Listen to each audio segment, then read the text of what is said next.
Hello students, welcome to Bangla defence academy. আজকের ম্যাথের ক্লাসটি তোমাদের প্রত্যেকটি এসএসসি জিডি ক্যান্ডিডেটের জন্য খুব গুরুত্বপূর্ণ। যারা ম্যাথে খুব উইক, 10, 15 বা 20 নাম্বারের উপরে তুলতে পারো না, বা যারা মধ্যম বর্গীয় 25 থেকে 30 নাম্বার তুলছো, বা যাদের স্কোর 30 এর উপরে যাচ্ছে, প্রত্যেকের জন্য ভিডিওটি খুব গুরুত্বপূর্ণ। কেন গুরুত্বপূর্ণ ব্যাপারটা একটু বোঝো। এই ক্লাসে আমরা পুরোপুরি ডিসকাস করব যে 25 থেকে 30 যেই নাম্বারটা বর্তমান এসএসসি তে মানে না তুললে এর নিচে ম্যাথে আসলে তুমি কোশ্চেনে ফেল, মানে এক্সামে তুমি পুরোপুরি ফেল হবে, এটা কনফার্ম। যে পরিমাণ কাট অফ যাচ্ছে তোমরা নিজেরা হয়তো বুঝতে পেরেছে যে 25-30 নাম্বার আমার ম্যাথে চাই, এর নিচে আসলেই তুমি সরাসরি ফেল, আর কিচ্ছু না। এবার তোমার স্কোর যদি 35 থেকে 40 এ তুলতে হয়, সেই ক্ষেত্রে তোমার স্ট্র্যাটেজি কি, বা এই যে নাম্বারটা তোলাও কি সম্ভব না, পুরোটা আজকে ক্লাসে আমি ডিসকাস করব। যাদের ম্যাথ খুব উইক, 10-15 উপর তুলতে পারো না, মানে 5-7টা কোশ্চেন করতে পারো কি পারো না, তারা কম সিলেবাস পড়ে কিভাবে 25-30 নাম্বার তুলতে পারবে, পুরোটা আমি ডিসকাস করব। ক্লাসটা প্রথম থেকে শেষ পর্যন্ত দেখবে। আজকের ক্লাসটি যারা স্কিপ করবে, পরীক্ষায় গিয়ে যদি ম্যাথের মানে তোমার ক্যালকুলেশন ভুল হয়, তাহলে পরে কিন্তু তুমি পস্তাতে হবে। বোঝাতে পারলাম? একটু ক্লাসটা 2-4 মিনিট দয়া করে তোমরা দেখো, তাহলে ব্যাপারটা তোমরা বুঝতে পারবে যে এক্সামে গিয়ে আমাদের কোন কোন জায়গাটা করতে হবে। প্রথম কথা দেখো, ম্যাথে এমন একটা সাবজেক্ট ম্যাথ, যেখানে তোমার মনে হবে যে 2-4টা লেসন যদি আমি কমপ্লিট করি তাহলে অনেক কিছু ছেড়ে যাচ্ছে, আবার অনেক কিছু কমপ্লিট করেও মনে হচ্ছে যে অনেক কিছু আমি করিনি। সেই ক্ষেত্রে তোমার কিছু কিছু ছোট ছোট জিনিস বুঝতে হবে যে কোন কোন জায়গাগুলো আমি কমপ্লিট করলে আমার মোটামুটি একটা নাম্বার ম্যাথে আসবে। সেই নাম্বারটা হতে পারে 20 থেকে 25 এর মধ্যে। 20 থেকে 25 নাম্বার যদি ম্যাথে তুমি আনতে পারো, আমি দুর্বল ছাত্রদের কথা প্রথমে বলছি, তারপরে মডারেট, তারপরে আমি হার্ড লেভেলে যাব, মানে যাদের স্কোর অনেক ভালো আছে। তো এই স্কোরটা যারা করতে পারছো না, বা এই স্কোরটা টার্গেট চলছে যে 20-25টা ম্যাথ আমায় করতে হবে, তার মানে 10 থেকে 12টা কোশ্চেন তোমায় করতে হবে। তো এই স্ট্র্যাটেজির জন্য আমাদের কি কি চ্যাপ্টার পড়তে হবে এবং কিভাবে পড়তে হবে, এই জিনিসগুলো একটু বোঝো। আমি তোমাদের প্রথমেই যেটা নিয়েছি, এই যে 9টা লেসন, এই 9টা লেসন বা 9টা চ্যাপ্টার যদি তুমি কমপ্লিট করতে পারো, তাহলে তোমার নাম্বার 25 থেকে 30 এর মধ্যে, চোখ বন্ধ করে। কারণ এসএসসি জিডির এক্সাম প্যাটার্নটা তুমি বোঝো। এক্সাম প্যাটার্নে তুমি যদি দেখো যে 40 নাম্বারের মধ্যে, 40-এর মধ্যে আউট অফ 40 30 নাম্বার বলতে পারো পাটিগণিত, এটা পুরোটাই থাকে পাটিগণিত। প্রিভিয়াস ইয়ার কোশ্চেন তুমি দেখো, এই পুরো নাম্বারটাই থাকে পাটিগণিত, প্রায় 30-এর আশেপাশে নাম্বার থাকে পাটিগণিত। তাহলে পাটিগণিতের মধ্যেও তো 14টা-15টা লেসন আছে।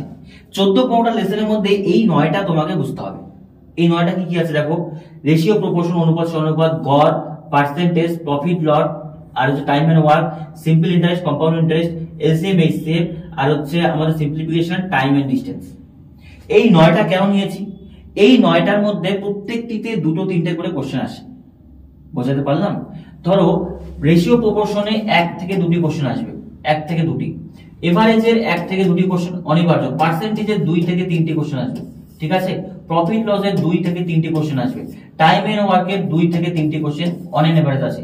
সিম্পল কম্পাউন্ডের 1 থেকে 2টি কোশ্চেন থাকবেই প্রতি শিফটে। তারপর এলসিএম, এইচসিএফ তুমি বলতে পারো একটার মতো আসে। সিম্পলিফিকেশন 1 থেকে 2টো আসবে, আর আমাদের টাইম এন্ড ডিসটেন্স থেকে 1 থেকে 2টো আসবে। তার মানে তুমি বোঝো, এই কয়টা জায়গা যদি তুমি কমপ্লিট করতে পারো, তাহলে তোমার পাটিগণিতের যে অঙ্কগুলো আছে সেগুলো কেউ আটকাতে পারবে না।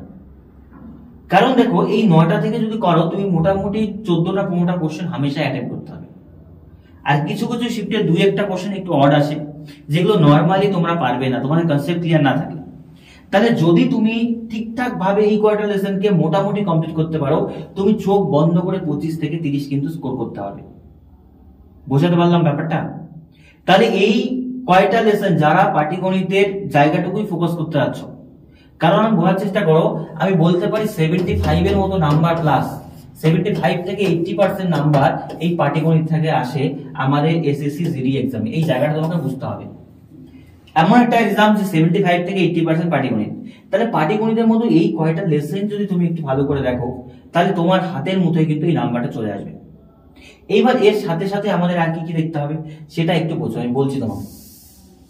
আমি লিখে দিচ্ছি জায়গাগুলো, সেই জায়গাগুলো তোমরা একটু ভালো করে কি বলবো রিভিশন করে যাবে। দেখো প্রথম কথা হচ্ছে যে স্কোয়ার প্রায় 1 থেকে 30 পর্যন্ত স্কোয়ার। তারপরে কিউব যেটা আছে, ঠিক আছে, স্কোয়ার কিউব মানে বর্গ ঘন, 1 থেকে বলতে পারো প্রায় 15 পর্যন্ত। এগুলো মুখস্থ করতে হবে, ঠিক আছে, এগুলো একদম মুখস্থ করে যাবে স্কোয়ার কিউব। তারপরে বডমাস যেটা আছে, বডমাসের যে ফর্মুলা আছে, ঠিক আছে, এই বডমাসের ফর্মুলা মুখস্থ করবে। ছোট ছোট জিনিসগুলো তোমাকে বুঝতে হবে। তারপরে ধরো সমাধান দেখে যাবে, সমাধানের রুলস, সমাধান আমরা কিভাবে করি। তারপরে আছে বীজগণিতের যোগ বিয়োগ, বীজগাণিতিক যোগ বিয়োগ গুণ ভাগ। এই কয়টা জিনিস যদি তুমি একটু বুঝতে পারো তাহলে দেখবে তোমার অঙ্ক অনেক ইজি হয়ে যাবে। কি কি বোঝালাম? যে সমাধান থাকবে, সেখানে থাকবে হচ্ছে স্কোয়ার কিউব মুখস্থ করবে, বডমাস মুখস্থ করবে, সিম্পলিফিকেশন দরকার, সমাধান মুখস্থ করবে, বীজগণিতের যোগ বিয়োগ গুণ ভাগ। বোঝা গেল? তার সাথে সাথে আমাদের কিছু কাটাকুটি ভালো করে জানতে হবে। কাটাকুটি নর্মাল কাটাকুটি হয়, এই ছোট ছোট জিনিসগুলো। আর বাকি এই লেসনগুলো কমপ্লিট করো তবেই কিন্তু হয়ে যাবে। এবার আমি তোমাদের স্টার মার্ক দিচ্ছি এখান থেকে। যারা ভাবছো যে না আমি এতগুলো করতে পারবো না, আমার স্কোরটা আমি 20-র আশেপাশে রাখতে যাচ্ছি ম্যাথে, মানে ম্যাথে আমি একদম 2, মানে ধরো তো পোর স্টুডেন্ট ম্যাথে একদম, তাহলে আমি যেগুলোকে স্টার মার্ক দেবো সেগুলো তোমায় করতে হবে। সেগুলো হচ্ছে কি বলতো, 6 নাম্বারটা simple interest, compound interest, time and work, ঠিক আছে, প্রফিট লস, তারপর আছে পার্সেন্টেজ, আর আছে রেশিও। যদি তুমি বলো যে এখানকার মধ্যেও আমাকে আরো কিছু মানে কমিয়ে দাও, তাহলে আমি বলবো এই যে 1, 2, 3, 4, 5 এই 5টা লেসনকে তুমি এমন ভাবে করো যাতে তোমার এখান থেকে একটা কোশ্চেনও ভুল না হয়। তাহলে 5টা কোশ্চেন যদি ধরো, তোমার 12-13টা কোশ্চেন এই 5টা লেসন থেকে আসবে, এই 5টা লেসন থেকে। তাহলে তুমি বলো এই 5টা লেসন কি তুমি কমপ্লিট করতে হবে না নটির মধ্যে? এই LCM, HCM, simplification, time, distance আমি ছেড়ে দিলাম। যদি এই 5টা করো, 5টার মধ্যে আমি লিখে দিচ্ছি 10টা কোশ্চেন এখান থেকে আসবে। এই 5টা লেসন থেকে 10টা কোশ্চেন আসতে বাধ্য। তাহলে ওই 10টাকে তুমি টার্গেট করো, তাহলে 20 মানে 10 দুগুণ 20 নাম্বার তোমার চলে আসবে। বোঝাতে পারলাম? এইবার ব্যাপারটা বোঝো। এই জায়গাতে ম্যাথের ক্ষেত্রে আরেকটা খুব গুরুত্বপূর্ণ যে কনসেপ্ট আছে সেটা হচ্ছে কি, দেখো আমরা অনেকেই এই জায়গাতে স্কিপ করি। ম্যাথের একটা জায়গা হচ্ছে কনসেপ্ট, ম্যাথ মানেই শুধু বোঝো কনসেপ্ট। প্রথম হচ্ছে কনসেপ্ট ক্লিয়ার, তারপরে 2 নাম্বার হচ্ছে কি বলতো, প্র্যাকটিস। 2 নাম্বার হচ্ছে প্র্যাকটিস। বর্তমান দিনে আমরা একটা ট্রেন্ড দেখতে পাই, এই দুটো জিনিস যারা ম্যাথ বোঝে, যারা ম্যাথে অভিজ্ঞ, তারা আমি যে কথাটা বলছি রিলেট করতে হবে। ফার্স্ট কাজ হচ্ছে তোমার কনসেপ্ট ক্লিয়ার করা, 2 নাম্বার হচ্ছে তোমার প্র্যাকটিস করা। বর্তমান দিনে স্টুডেন্টদের মধ্যে একটা প্রবণতা চলে আসছে, তারা কনসেপ্ট পুরোপুরি ক্লিয়ার না করে প্র্যাকটিস চলে যায়। ইউটিউবে বিভিন্ন ক্লাস চলছে, আমি ক্লাস করাই, যদি দেখা যাচ্ছে প্র্যাকটিস ক্লাস করাচ্ছি সেক্ষেত্রে স্টুডেন্টের মানে ভিড় বেশি, কনসেপ্ট করালে স্টুডেন্টরা অতটা পছন্দ করে না। কিন্তু ব্যাপারটা হচ্ছে যখন তোমার কনসেপ্ট ক্লিয়ার হবে তখন তুমি প্র্যাকটিস বেটার পারবে। কনসেপ্ট ক্লিয়ার না হলে কিছু প্র্যাকটিস পারবে, কিছু পারবে না। বুঝতে পারলাম ব্যাপারটা? তো প্রথম প্রায়োরিটি হচ্ছে কনসেপ্ট, এটাই ক্লিয়ার করো, তারপরে প্র্যাকটিসে যাও, দেখবে তুমি ম্যাথ অনেক বেটার পারবে। তোমার কাছে যদি কোনো বই থাকে, বুক থাকে, তাহলে সেই বই থেকে করো, বা ইউটিউব থেকে যদি দেখো তাহলে কোনো একটা পার্টিকুলার টিচারের পুরো সিলেবাসটা কমপ্লিট করো প্র্যাকটিক্যালিতে। এখানে একটু ওখানে একটু এমন করে দেখবে না। বুঝতে পারলাম? আর তোমার বাড়িতে যদি নোটস টোটস বানানো থাকে তাহলে তো কোনো কথাই নেই। বোঝা গেল? তাহলে এই স্ট্র্যাটেজিটা তোমার হওয়া উচিত কার বলতো, যারা 25 থেকে 30-এর মধ্যে টার্গেটটা করছো, 20 থেকে 30-এর মধ্যে অন এন এভারেজ। এইবার আমি আসছি, যে সমস্ত স্টুডেন্ট চাচ্ছ যে ম্যাথে 30 থেকে 35 নাম্বার চাই, আমার একটু হ্যান্ডসাম একটা স্কোর চাই ম্যাথে, মানে যারা 120, 22, 23 বা 118, 15 এরকম নাম্বারটা এবার তুলেছে তাদের জন্য এটা। মানে তুমি চাচ্ছ যে আমি সেফ থাকবো, আমি পরীক্ষা দেওয়ার পর আমি নিজেকে সেফ ফিল করবো যে 20, 25, 30 আমার নাম্বার থাকবে। তো সেই ক্ষেত্রে তোমাকে এই যে কয়টা লেসন আছে এই কয়টা পড়ে যেতে হবে। সেটা মোস্ট ইম্পর্টেন্ট কি, তোমাকে পরিমিতির দিকে যেতেই হবে। পরিমিতি এতক্ষণ পাটিগণিতের ওই কয়টা লেসন করলে 20, 25, 30 পেয়ে যাবে, কিন্তু যদি তুমি চাও যে এই নাম্বারটা তুলতে তাহলে পরিমিতির দিকে যেতেই হবে। পরিমিতিতে কি দেখো, বৃত্ত, আয়তঘন, মানে এখানেই আমাদের ঘন আয়তঘন চলে আসবে সব, তারপরে আসবে আমাদের চোঙ, শঙ্কু, গোলক। বুঝতে পারলাম? এই কয়টা লেসন একটু পড়লেই তোমার কিন্তু কোশ্চেন এর মধ্যে থেকেই চলে আসবে। এবার যদি তোমরা বলো যে এখানকার মধ্যে মোস্ট ইম্পর্টেন্ট কোনটা, কোনটা বারংবার পরীক্ষায় আসছে সেটা আমি বলবো। দেখো, চোঙ, শঙ্কু আর আছে কি বলতো, গোলক। চোঙ, শঙ্কু এবং কি আছে বলো দেখি, গোলক। এই তিনটার থেকে এটা মোস্ট ইম্পর্টেন্ট তিনটি জায়গা। প্রত্যেক শিফটে তোমরা দেখবে এগুলোতে কোশ্চেন থাকে, এই তিনটে থেকে থাকে। আর যদি তুমি এই 2D আর 3D এর মধ্যে বৃত্তটা পড়ে নিতে চাও, 2D এটা করতে পারবে, আয়তঘনটা করতে পারবে, এগুলো থেকে কোশ্চেন আসে। কিন্তু মোস্ট ইম্পর্টেন্ট জায়গা হচ্ছে এই তিনটি। যদি কেউ চাচ্ছ যে না আমি পাটিগণিতটা কমপ্লিট আছে আমার মোটামুটি, আমি পরিমিতিতে যাবো, তাহলে পরিমিতি তুমি চোঙ, শঙ্কু, গোলক এই কয়টাকে একটু ভালোভাবে পড়ে যাও। শুধু ফর্মুলাগুলো মুখস্থ করো, ফর্মুলাগুলো মুখস্থ করে বাকিটা ইজি আছে। তাহলে তোমার ওখানে যদি আগে যদি 25 নাম্বারও আসতো, তাহলে এবার দেখো পরিমিতি থেকে কতগুলো নাম্বার আসে নিজেরা বোঝো। পরিমিতি থেকে প্রত্যেক শিফটে অন এন এভারেজ 3টি কোশ্চেন আসে, 3টি কোশ্চেন মানে বলতে পারো 6 নাম্বার। বুঝতে পারলাম? তাহলে 6 নাম্বার মানে তুমি যদি এখানে 6 নাম্বার অ্যাড করে দাও, তাহলে তোমার নাম্বার দেখো 31 চলে আসলো। যদি 25ও তুমি পাটিগণিত থেকে আনো, 31 নাম্বার ম্যাথে পাওয়া মানে তোমার স্কোর এমনিতেই 120 প্লাস হয়ে যাবে, 120 প্লাস হয়ে। তাহলে বোঝো ব্যাপারটা কি বলতে যাচ্ছি আমি। জিনিসগুলোকে ক্রিস্টাল ক্লিয়ার করছি, ভেঙে ভেঙে ভেঙে ভেঙে পড়ো। তোমার মাইন্ডসেট ক্লিয়ার হওয়া চাই যে আমার পাটিগণিতে এই সেকশনগুলো যদি আমি করতে পারি তাহলে আমি এতটা স্কোর করতে পারবো। যদি পাটিগণিত কমপ্লিট হচ্ছে কিন্তু প্র্যাকটিসে যাচ্ছে তখন করতে পারছো, তার মানে আরো প্র্যাকটিস দরকার, আরো জিনিসগুলোকে ক্রিস্টাল ক্লিয়ার করা দরকার। বোঝাতে পারলাম? এইবার এই মুহূর্তে দাঁড়িয়ে ম্যাথের কি করা উচিত? প্রত্যেক দিন যাদের ম্যাথ মোটামুটি কনসেপ্ট ক্লিয়ার আছে, তোমরা রোজ মক টেস্ট লাগাও। রোজ ম্যাথের একটা করে মক টেস্ট লাগাও, শুধু ম্যাথ, ফুল মক টেস্ট না, ম্যাথের মক টেস্ট লাগাও। আর প্রত্যেক রবিবার আমাদের তো মক টেস্ট আসছেই, এটা তো সবাই জানো যে প্রত্যেক রবিবার আমাদের মক টেস্ট আসে। মক টেস্ট প্রত্যেক রবিবার আমরা কিন্তু নিয়ে থাকি আমাদের নিজস্ব যে ওয়েবসাইট আছে সেখানে। ওয়েবসাইটের অনেকেই জানো যে www.patrirbhasha.com, সেটার লিংক যে আছে সেটা আমি তোমাদের ডেসক্রিপশনে দিয়ে দেবো। যারা এখনো মক টেস্ট গুলো মানে জানতে পারোনি বা দিচ্ছ না, তাদেরকে বলবো সেখানে গিয়ে রেজিস্টার করে পুরোটা মক টেস্ট তুমি দাও। প্রত্যেক সপ্তাহে তোমাদের কথা মাথায় রেখেই কিন্তু প্রত্যেক রবিবার আমরা মক টেস্টটা নিয়ে আসছি। প্রত্যেক রবিবার তোমার মক টেস্ট লাইভ চলবে, তারপর পুরো সপ্তাহ ধরে সেই মক টেস্টই তুমি কিন্তু পরবর্তীতে দিতে পারবে। শুধু তোমাকে টেস্ট যে সেকশনটা আছে সেই সেকশনটাতে গিয়ে দিতে হবে। বুঝতে পারলাম? তাহলে এই গেল তোমার 30 থেকে 35 নাম্বার তোলা স্ট্র্যাটেজি। পরিমিতির ক্ষেত্রে কি করতে হবে? শুধু ফর্মুলা মুখস্থ করো, একটু কনসেপ্ট ক্লিয়ার করো, তবে পরিমিতি ইজি। নেক্সট এবং টপ মোস্ট লেভেল যেটা, সেটা হচ্ছে কি বলতো আমাদের, সেটা হচ্ছে যদি তুমি ফুল স্কোর করতে চাও যে 35 থেকে 40, 35 থেকে 40 যদি করতে চাও তাহলে কি কি করতে হবে? প্রথম কথা, ফুল সিলেবাস কমপ্লিট থাকা চাই। ফুল সিলেবাস কমপ্লিট মানে কি? আমি পাটিগণিতের যে লেসনগুলো ছেড়েছি সেগুলো করতে হবে। বোঝাতে পারলাম? তারপরে বীজগণিতের দেখবে, বীজগণিতের আমি শুধু কি বলেছি, এলসিএম এইচসিএম নিয়েছি। দেখো ব্যাপারটা বোঝো। বীজগণিতে এখান থেকে আমি কি কি নিয়েছি বলতো? শুধু এলসিএম এইচসিএম নিয়েছি আর সিম্পলিফিকেশন নিয়েছি, এই দুটোই বীজগণিতে। এই দুটো লেসনই আমি বীজগণিতে নিয়েছি, কিন্তু তোমাকে বাকি লেসন গুলোকেও কমপ্লিট করতে হবে। অনলি 2 চ্যাপ্টার আমি এখানে ইনক্লুড করেছি।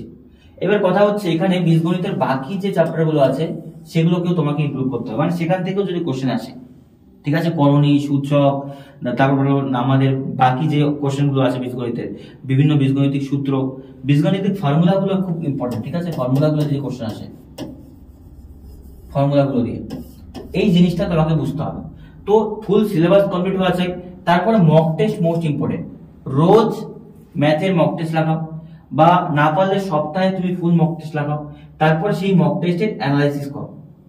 কারণ যত কিছুই বলো না কেন, ফুল সিলেবাস কমপ্লিট হওয়ার পরও যাদের ফুল সিলেবাস কমপ্লিট তারা হয়তো 20টার মধ্যে কোনো সময় 20টা পারছে, কোনো সময় 18টা 19টা পারছে। একটা দুটো ম্যাথ এদিক ওদিক থেকে চলেই আসে, এমন কিছু চলে আসে যেগুলো আমাদের মানে জানা আছে, বোঝা আছে, কিন্তু ওই মুহূর্তে অ্যাপ্লাই করতে পারি না, ঠিক আছে। সেই জন্য অ্যানালাইসিস মোস্ট ইম্পর্টেন্ট। আর most important time management. Time maintain করা মানে কি? ম্যাথের ক্ষেত্রে তোমার টাইম শুড বি হওয়া চাই কতটুকু বলো তো? 25 মিনিট। 25 মিনিটের বেশি না, ব্যাপারটা বোঝো। ম্যাথের টাইম তোমার 25 মিনিটের বেশি হওয়া না চাই না। কারণ আমি তোমাদের এর আগে যে একটা রিজনিং স্ট্র্যাটেজি ভিডিও বলেছিলাম সেখানে বলেছিলাম, দেখো আমাদের সেকশন থাকে কি ম্যাথ, রিজনিং, তারপর থাকে কি জিকে, আর থাকে কি হিন্দি। এবার তুমি ব্যাপারটা বোঝো যে কোনটাতে তুমি কত টাইম দিতে পারবে। ধরো হিন্দিতে তোমার 10 মিনিটের মতো বা 9 থেকে 10 মিনিট লাগলো, জিকেতে ধরলাম 5 থেকে 6 মিনিট লাগলো, তাহলে এই দুজনেই তো 15 মিনিট তোমার নিয়ে চলে গেল, বলো 15 মিনিটের নিচে হিন্দি আর জিকে কি নামাতে পারবে? যদি নামাতে পারো খুব ভালো কথা, কিন্তু 15 মিনিটেও যদি নামাতে পারো তবুও কিন্তু তুমি খুব ভালো জায়গাতে আছো টাইমের দিক দিয়ে। এবার কথা হচ্ছে ম্যাথ তো তোমার 25 মিনিট লাগবেই ন্যূনতম। যারা খুব ভালো স্টুডেন্ট তাদেরও কিন্তু 25 মিনিট ম্যাথ লেগে যায়। তাহলে ম্যাথ যদি 25 মিনিট লাগে তাহলে তোমার অলরেডি এখানে স্কোর কত আসলো বলো? 40 মিনিট কিন্তু হয়ে গেল। 40 মিনিট তোমার হয়ে গেল। এই 40 মিনিটের মধ্যে 5 মিনিট আরো অ্যাড করে দাও, ইনভিজিলেটর আসবে, সিগনেচার হবে, তাহলে কত মিনিট হলো বলো ভাই? 45 মিনিট। তাহলে 1 ঘন্টার পরীক্ষায় রিজনিং এর জন্য কত মিনিট থাকলো বলো?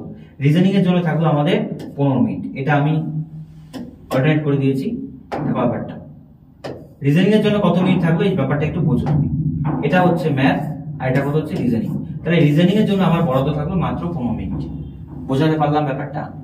সেই স্ট্র্যাটেজি ভিডিওতেও আমি বলেছি যে 15 মিনিট রিজনিং এ তোমার নামাতেই হবে আর 25 মিনিটে তোমার ম্যাথ নামাতেই হবে।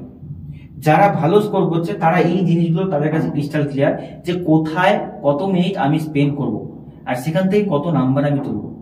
তোমরা এই জিনিসগুলো বোঝো না বা তোমরা এই জিনিসগুলোকে মানে কি বলবো অতটা অনুধাবন করো না। পরীক্ষায় গিয়ে বসো, পরীক্ষা তারপর টাইম মেনটেন হয় না, বাস আমার সবকিছু শেষ। বাড়িতে এসে দেখতে পাচ্ছ যে না আমার পরীক্ষাটা খারাপ হয়েছে, আমি কোশ্চেন অ্যাটেন্ড করতে পারলাম না, আমার স্কোর কমে গেল। বোঝা গেল? তাহলে যেই জায়গাগুলো আমি তোমাদের বললাম সেই জায়গাগুলো তুমি ফোকাস করো। তুমি যদি ব্যাপারটা বোঝো, তুমি যদি ফার্স্ট স্টেজে থাকো, মনে করো এই যে স্টেজটা এটা ফার্স্ট স্টেজে আছে ম্যাথে, যে 20 নাম্বার 25 নাম্বার তুলতে পারছো না, তাহলে তোমাকে যে কাজগুলো বললাম সেগুলো আজকে থেকেই তুমি শুরু করো। আজকে থেকে এখনই শুরু করো। এখনই তোমার কাছে যে কোনো বই থাকুক, বাংলা হোক বা ইংলিশ হোক বা হিন্দি বই হোক, সেই বই ধরে ধরে করো। বা যদি তুমি অনলাইন কোনো কোর্সে থাকো সেটা থেকে করো, বা ইউটিউব থেকে যদি দেখো সেখান থেকে কোনো টিচারের হোক, বা আমিও তোমাদের কিন্তু এগুলো করিয়েছি। দেখো ব্যাপারগুলো বোঝো, এগুলো লেসন কিন্তু আমিও করেছি। যেমন এভারেজ করাইনি, পার্সেন্টেজ করেছি, প্রফিট লস করেছি, টাইম এন্ড করেছি, সিম্পল কম্পাউন্ড ইন্টারেস্ট করিয়েছি, তাই না? টাইম এন্ড ডিস্টেন্স পর্যন্ত করিয়েছি। এগুলো কিন্তু তোমাদের আমি করিয়েছি। এগুলো তুমি আমার চ্যানেলে মানে বাংলা ডিফেন্স একাডেমি প্লেলিস্ট থেকে তুমি দেখতে পারো। তুমি যদি এই স্টেজে থাকো তাহলে এগুলো কমপ্লিট করো। এর পরের স্টেজে যাওয়ার জন্য তোমাকে এই কাজগুলো আমি করতে হবে। পরের স্টেজে যাওয়ার জন্য এগুলো করতে হবে। থার্ড স্টেজে যাওয়ার জন্য ফুল এন্ড ফাইনাল নাম্বার আনার জন্য এই জিনিসগুলো করতে হবে। তাহলে আজকের পর থেকে আমার মনে হয় না ম্যাথে তোমার কোনো কনসেপ্ট সমস্যা থাকা উচিত।